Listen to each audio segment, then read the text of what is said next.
Federal government says over 19 million Nigerians living with hepatitis.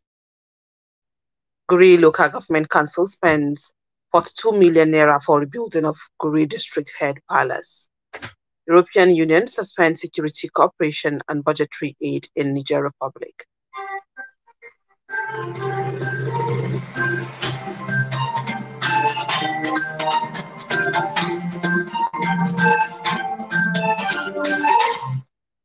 Today is 11th Muharram 1445 after the Hijrah of the Prophet Muhammad sallallahu alaihi wasallam, which is equivalent to 29 July 2023. I am Salamatu Aliman with the news and full. Former President Muhammad Buhari has expressed shock over the coup d'etat that toppled President Mohamed Bazoum in ex-Niger Republic. The former president, however, said he was happy that President Bola Tinubu is already dealing with the development to reverse the coup. Mr. Buhari said this in a statement via his verified Twitter handle yesterday. The former president said he has confidence in President Tinubu's ability to resolve the crisis. Buhari assured the people that Tinubu will be able to reverse the situation and ensure the safety of Bazoum and his family. President Bola Tinubu has expressed willingness of the federal government to support global tech giant Google Incorporated to create 1 million digital jobs in Nigeria. The president gave the assurance at the State House yesterday during the visit of Google Global Vice President Richard Gingras to his office. Mr. Tinubu told the visiting Google executive that Nigeria had creative and talented young people who are ready and motivated to learn, especially at the age of artificial intelligence. He stressed that the tech giant has the capability and tools that the young people need to excel. On Google's promotion of free speech, freedom of press, and democracy through its platforms, Tinubu declared that it is in public interest that free speech and press freedom shall not be impeded. The Google vice president had earlier told Tinubu that he was in Nigeria for West African Journalism Innovation Conference. The president of the Senate, Senator Godswill Akpabio, has clarified the reason behind the "let the poor breathe" joke he made at the plenary session on Tuesday, a sarcastic remark that has been greeted with criticism by Nigerians. On the floor of the Senate, Akpabio, in his urge to stop the Nigerian Electricity Regulatory Commission and distribution companies from hiking tariff, jokingly presented the motion moved by Senator Akintunde Abiodun from Oyo State. Reacting to the criticism, the Senate president in a statement yesterday said he did not mean to insult the citizens, as he was aware of the hardship resulting from the high cost of living. He said the motive behind his "let the poor breathe" remark was to firmly reject any plan of increasing electricity tariff for Nigerians, considering the ongoing economic challenges that Nigerians are faced with. Akpabio assured Nigerians that the upper legislative arm of the country cannot treat crucial matters with trivialities, and affirmed that the lawmakers cannot make a mockery of the challenge confronting the people. Representative of organized labor yesterday walked out of a meeting with the federal government's team on palliatives. The meeting was a continuation of their deliberation on palliatives to cushion the effect of subsidy removal in the country. The labor team, which was led by the president of the Nigerian Labour Congress, Joe Ajaero, did not speak to journalists as they made their way from the venue of the meeting. Federal government representative and that of Labour had earlier met on Wednesday, with discussions coming out positive. The government was expected to provide feedback on some of the demands made by Labour upon the resumption of the meeting yesterday. But the meeting will not hold as planned, as Labour officials claimed that the government's representatives were not present. Members of the Labour teams were also delayed at the Senate House gate before being allowed into the meeting venue. The National Coordinator of National AIDS and STDs Control Program of the Federal Ministry of Health, Dr. Adebobola Boshoron, said about 19 million Nigerians are currently living with hepatitis. He stated this yesterday in Abuja during a briefing organized by the Federal Ministry of Health to commemorate this year's World Hepatitis Day. The theme of this year's commemoration is "One Life, One Liver." Hepatitis is a disease that causes an inflammation of or damage of the tissues of the liver. The 5 types of viral hepatitis are A, B, C, D, and E. Moshorin said only 60% of Nigerians know about hepatitis, while lower than 50% know their status. He He said the hepatitis vaccine is in the routine immunization schedule for children, adding that there is vaccination to prevent hepatitis B in adults. He said the federal government has also developed a national strategic framework for viral hepatitis covering 2022 to 2026. The National Agency for Food and Drug Administration and Control, NAFDAC, said it seeks products worth over more than 10 million naira at hawkers and illegal drug sellers outlets in some parts of Kaduna State. NAFDAC's Deputy Director, Investigation and Enforcement, Pharmaceutical Enforcement Directorate, Kaduna State, Tamanua Andrew Baba, made the disclosure yesterday in Kaduna. Explained that the raid was conducted to clear out hawkers on the streets, motor parks, and around worship centers, adding that its operatives arrested six suspects.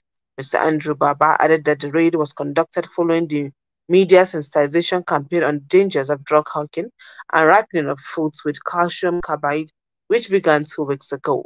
According to him, the exercise is a continuous process which is sounding a loud warning to others who do not want to repent from the act of drug peddling that henceforth they will be prosecuted.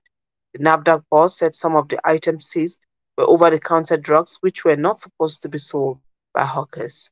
The news is coming to you from the studios of Sawaba Radio. More is after the short break. Stay tuned.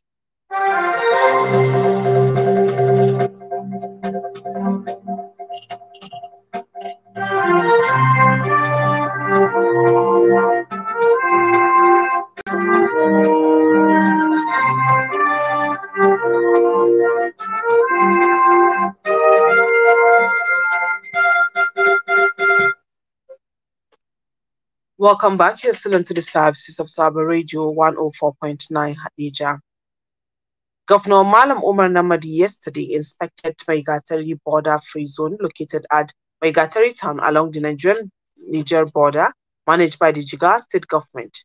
The governor, who was conducted around the facilities by the official of the free trade zone, pledged that his administration will do everything possible to reactivate the project and make sure that the zone becomes operational before the end of the year.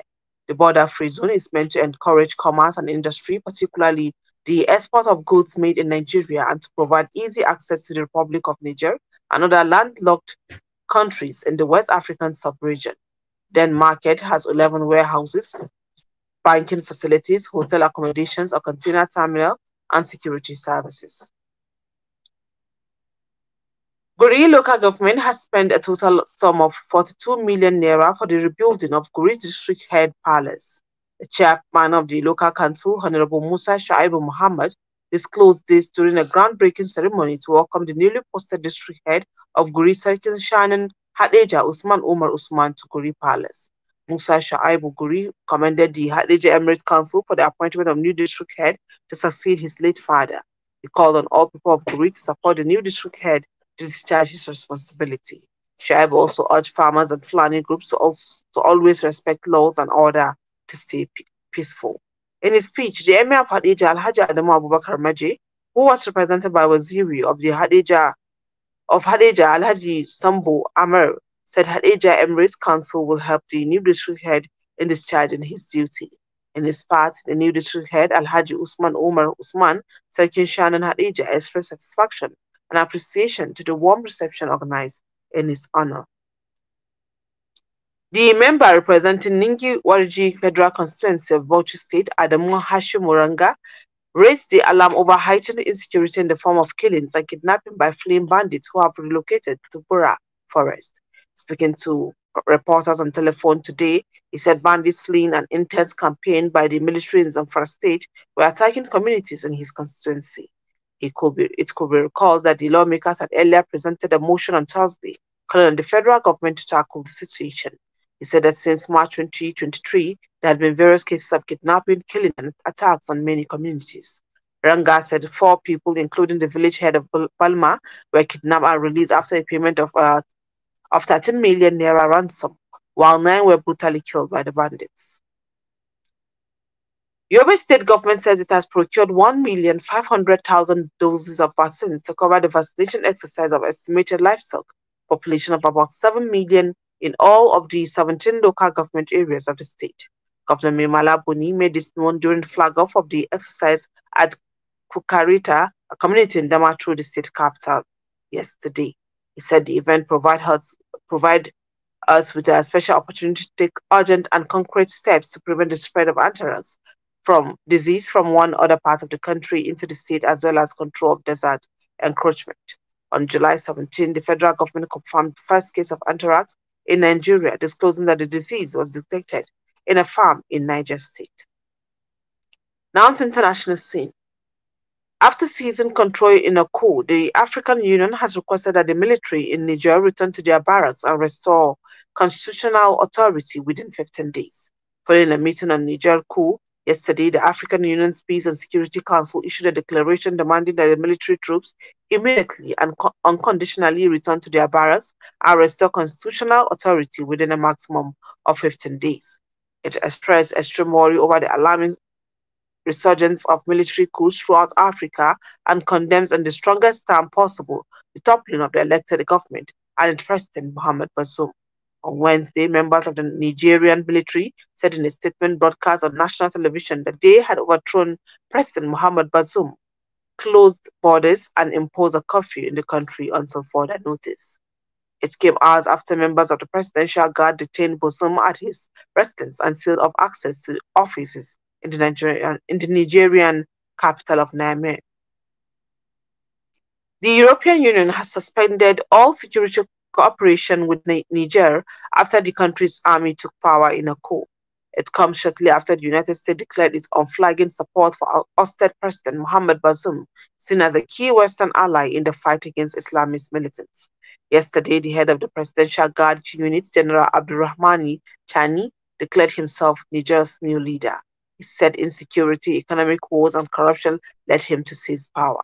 But there are now concerns in the West about which countries the new leader will align with. Niger's neighbor, Burkina Faso and Mali, have both pivoted towards Russia since their own coups.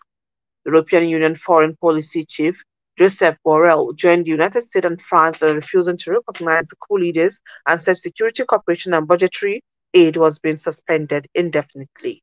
The African Union called on Niger army to return to base within 15 days. That has been the news. Before I go, a recap of the major stories. Federal government sees over 19 million Nigerians living with hepatitis. Gori local government council spends 42 million naira for rebuilding Gori district head palace. European Union suspends security cooperation and budgetary aid in Niger Republic. That has been the news on behalf of the news department. Our editor, Mohammed Suleiman Yobi, our content announcer, Baba Bariki. I am Slamatunu Eliman saying good night.